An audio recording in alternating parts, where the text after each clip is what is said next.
It's been a black eye for the Ford government, its handling of the autism file. Well, tonight, a panel has given the government new recommendations on how to fix the mess that was created when the government tried to revamp the autism program. Here it is, 63 recommendations in all. But the key question tonight is there enough money to cover everything that's in here?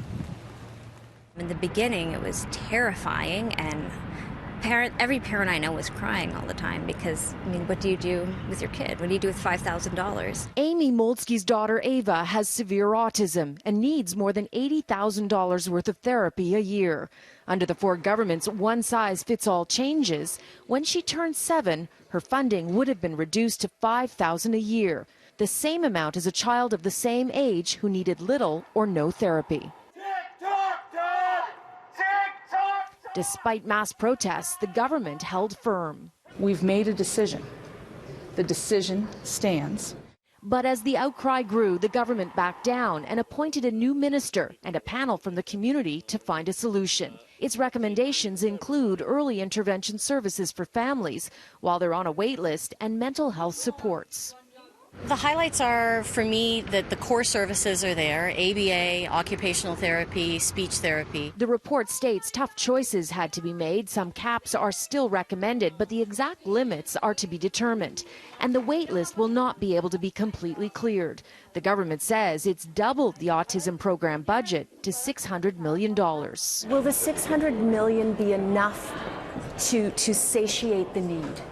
Well, again, I want to look at what the recommendations are and see how that would work within a costing. They have not demonstrated that there's an actual spending of $600 million and that they've actually doubled the budget.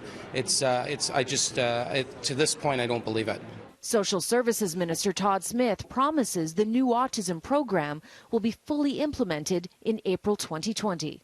All of the anxiety and the stress and the trouble that the families have been through over this last year and a bit, that has to stop. And to suggest that they should now just, sit and wait for another several months until a program is up and running, it's shameful. It's not going to be easy for the government to repair the damage done these past 9 months. Can this government win families' trust from this community?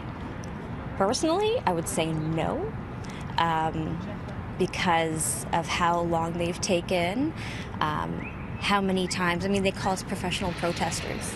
Do you think we want to be out here? The autism file showed the very worst of the Ford government during its first year in office. Stakeholders were bullied. An internal report by one of their own MPPs concluded misinformation was being deliberately spread. And the wait list, well, kids weren't coming off it anymore, but parents were never told. Now, the government is trying to revamp its image and build public support. How it revamps this autism file will be a very first big test.